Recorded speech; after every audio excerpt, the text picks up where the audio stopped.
Hi everyone, it's Bev here, your mental health coach, providing tips, tools, techniques and advice helping you to stay mentally strong in these difficult times and beyond. So the topic for this video is reasons why you worry. And what I want to do is give you 5 good reasons why you worry and 3 things you can do if you want to get out of that worrying cycle. You see, worrying is a symptom of anxiety. So we get anxious about things that we think will happen or things that have happened. And we then start to ruminate about it over and over again. And we just can't get out of that loop. I have a question for you. If you're a worrier, has worrying ever resolved a problem that you have, past, present, or future? What do you think worrying does for you? Well, the simple answer is worrying has never got us out of a problem. And worrying does nothing for you other than increase your cortisol levels, causes symptoms like stomach churning, heart palpitations, headaches, insomnia in your body. And it's that causes the issue. You see, when we have symptoms that present themselves in our body, we think that the problem that we're worrying about is a big problem because it must be because I'm feeling really, really bad. And it makes us even more anxious, and that's why we get into this loop. 5 reasons why we worry. Number 1, because the brain thinks it's solving a problem. If you're thinking about it, and that's what the brain does, if you're thinking about it, it means that you're problem solving. But actually, worrying is not problem solving. Worrying is your brain going over and over again saying, solve the problem. Solve the problem. Solve that problem.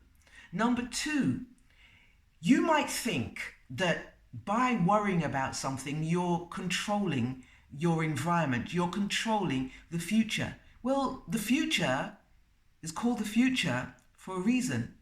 It hasn't happened yet. So you can't worry every eventuality.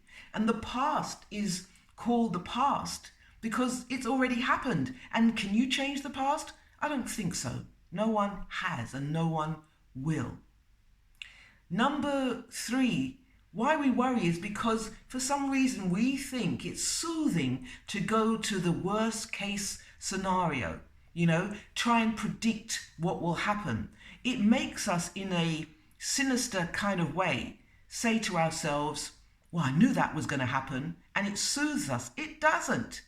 It wastes a lot of time. Number 4, somehow we think that if we worry and we really think about the worst case and what could happen and if it happens, then we are taking the situation really seriously. I need to worry about this. I need to ponder about this. And if we don't worry, then that's blasé, isn't it? We think. And number 5, we think that the solution to our problems are out there. Somewhere the solution is there. And if I worry and I become really intense about it and I fixate about it, then somehow the solution will emerge. Again, how is that working for you? Now, here are 3 things that you can do to solve your worrying situation. The first thing is to take action.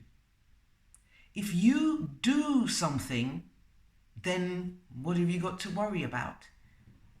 If it's about finding a job, then you go online, you look what's out there, you fill in your CV. That will appease the worry. So action will appease the worrying. Let me tell you something that happened to me just recently, which is relevant. So I was sending one of my YouTube videos to a client a couple of days ago, And I went online and all my videos, all 80 plus of them, had disappeared.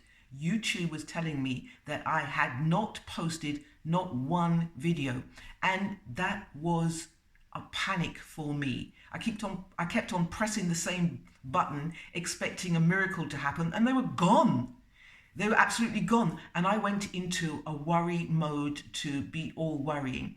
And I was thinking, oh my God, what would happen? I've lost my client base. I've lost my communication. The world is going to end. And I decided that I was not going to do anything. I decided that I was going to wait and see if it was an error. I was going to sleep on it, and the next day I would contact YouTube. That was it. So I slept on it and I stopped worrying because I had told myself, you're going to do something.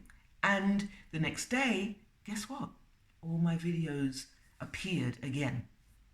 Whoa. So if I had wasted my time, my night, by worrying and worrying, would anything have changed? I think not. So in order to appease your worrying, do something, or decide, I'm not going to do anything just yet. I'm going to sleep on it, or I'm going to give it some time. Say something. If you're worried about a relationship with somebody, say something. If you can't say it to the person, then at least write it down. Write it down in all its forms and get it out of your system. That is action. So that's number one. Number two, have a journal, a worry journal. So today I'm really worried about food on the shelves, because that's a thing in the UK at the moment, whether we're going to get food in the supermarkets. Okay, that might be a worry. I'm worrying about my neighbours. I'm worrying about COVID. I'm worrying about my children. Whatever it is, keep a worry journal and write in that journal without thought, without hesitation. Just write down whatever comes to your mind that day.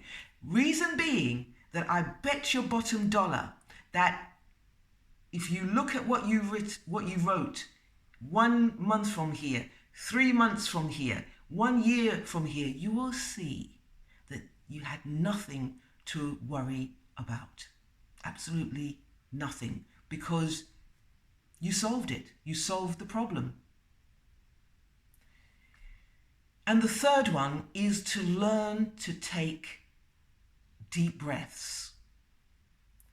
And by taking deep breaths, doing breath work, you activate your parasympathetic system, which enables you to calm down, to look at things as they are in the here and now, and to think about, what can I do? To look at things objectively and to make a good decision about your next best step.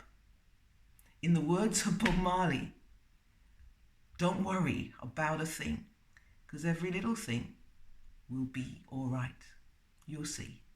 Stay safe, stay calm. Until next time.